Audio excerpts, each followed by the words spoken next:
everybody is abuzz with the new technology because we love this stuff.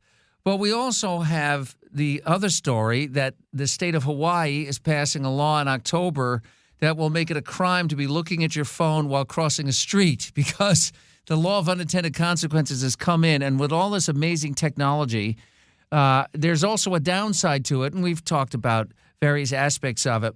But some of it is the absolute addictive quality of all of this technology. And I'm as susceptible to this as anybody else. The woman joining us right now has really done something about it. She has created the Digital Citizen Academy. It's a pleasure to welcome clinical psychologist and author Dr. Lisa Strohman. Dr. Strohman, how are you? Good morning. I'm doing fantastic. Good morning. Fantastic. Thank you for coming on with us. What is the Digital Citizen Academy? So it's a program. I've been a clinical psychologist working for 15 years, and in the last 5 years, I recognized not only was I seeing more anxious and depressed kids and adults, I was seeing a majority of them coming in self-harm, suicidal thinking, and suicidal actions. And I, can only see one patient an hour. And I thought, as a mother and as a psychologist, how do I help this burgeoning addiction, and how do I help people get a better handle on it and understand it? And I just created this program that really goes in and teaches not only students about the good and the bad of technology and how to manage it, but also parents and educators, giving them kind of the inside track so that they understand what these new apps are and what the privacy terms are that they're agreeing to without reading, those kind of things. I read that you've said that over 90% of children under the age of 2 know how to competently use an iPhone or a tablet, which, and I'm not saying this facetiously, that's pretty much, I struggle to do that. I struggle to. Wait, I'm serious. Doug, my daughter, she's not 2 yet. I hate to say it, she knows how to swipe and use ABC Mouse already. I hate to say that, but she already knows how to do that. Well, on the iPad. It was designed to be intuitive, and it obviously works at a very fundamental level. Right. And it's really, if you go back and you look at, there's kind of a difference between digital natives, which is what our children are growing up in, Leanne, and what we grew up in was, I'm a little bit older than you, Leanne, I think by a year. So it was emerged after, when in our teen years, we started getting technology, and then colleges, computers come out. Right. So, yes. So it's not native to us. I mean, we are probably the generation that can facilitate and get to it, but it becomes more and more difficult the older you get. That being said, I have a 75-year-old aunt that's probably more competent on the iPad than I am because she's throwing herself in. So it's not necessarily age related, but it definitely has to do with, kind of brain and focus and whether or not you're going to put the time in. And for me as a parent, I'm delving myself into the science of it over the last 5 years, and I could not believe the research showing that not only is it changing our neurochemical reward system with our dopamine receptors, which is a fancy scientific way of saying we're basically creating little brains on technology that are like drug addicts. And if you look at the white matter and gray matter in the brain, the more time that these kids are spending online with social networking, gaming, or pornography, they're actually rewiring their brain and they're losing gray matter in critical areas. And that's where I said enough is enough. Like parents, we need to know. My kids grew up and did ABC Mouse too, which is different. That platform is a little bit different in the sense that there is an educational component, but the reward setting in ABC Mouse, for instance, where they're getting tokens that they can turn into coupons, that absolutely goes into the reward system and does prime that pathway that is very similar to drugs and alcohol. So, I'm on this quest now to let everybody know that the realities are here. The science is coming through. We can see it happening. And we really do need to come together and do something about it. We're talking with Dr. Lisa Strohman, the Digital Citizen Academy founder. You can learn more about this at her website, which is drlisastrohman.com. It's Dr. Lisa, L-I-S-A, Strohman, S-T-R-O-H-M-A-N.com. Now, I remember when cable TV entered our lives in the late 70s, mid to late 70s. People were coming into work bleary-eyed, like they had been on a bender because TV didn't end with the blurry all of a screen, sudden, the fuzzy screen. Yeah. There were breasts on HBO home box office, and people 24/7. And home box office, HBO home box office.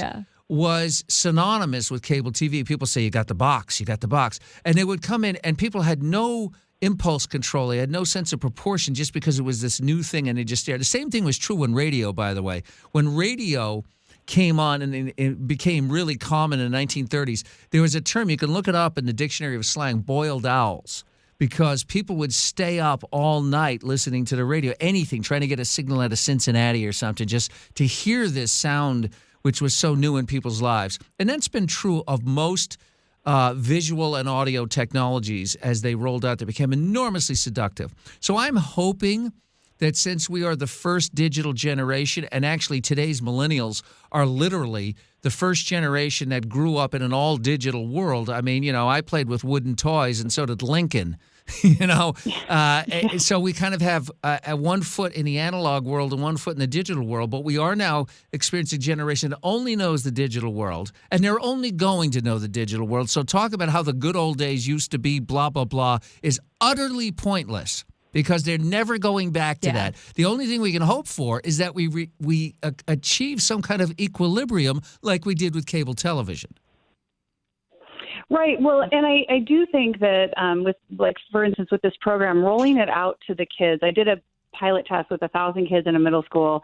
And I basically went in and I said, look, kids, these are the realities.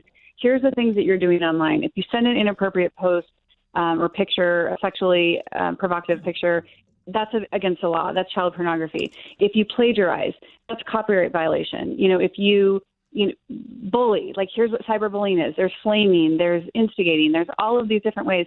Educating the kids on that. I took a school that had 72% of their issues from an infraction point were technology related, all the way down to 35%, lower than they had ever had in the 5 years previous. So I really do believe if you tell children, and again, like telling kids, the more time you spend online, the lonelier and more isolated you become.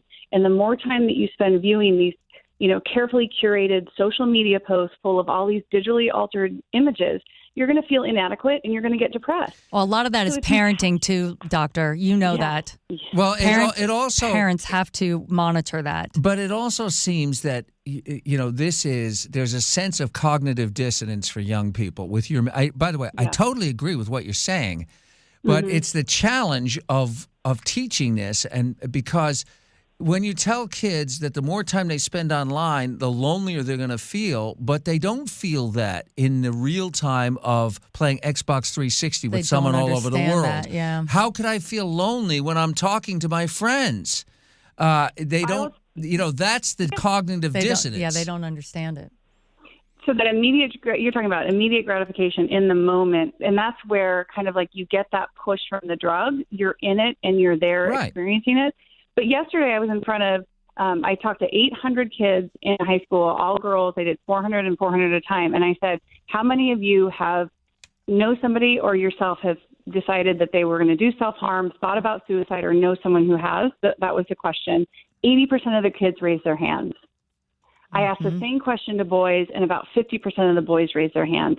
I mean, when you say that the kids don't feel it, I'm here to tell you, we've got kids putting themselves into the emergency room because they're carving names and carving that life sucks in their bodies. Like, that's my reality. That's why, to me, I was like, how do I get this program onto a national global scope, get it out to kids as fast as possible, in a first version so that, everybody can get the information. But did they understand? Did they understand why, though? Did they understand why they feel so lonely and why they're self-harming?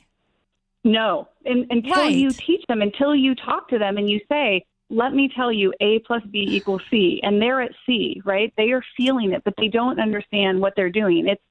It's a little different. It's like, if you eat chocolate cake every day, which I would love to do, but I'd be 200 pounds. I can't do it. And it makes you sick, and the sugar makes you feel great for a second, but in the end, it really is self-destructive, but they don't understand that. It is identical to the adrenaline rush of addiction.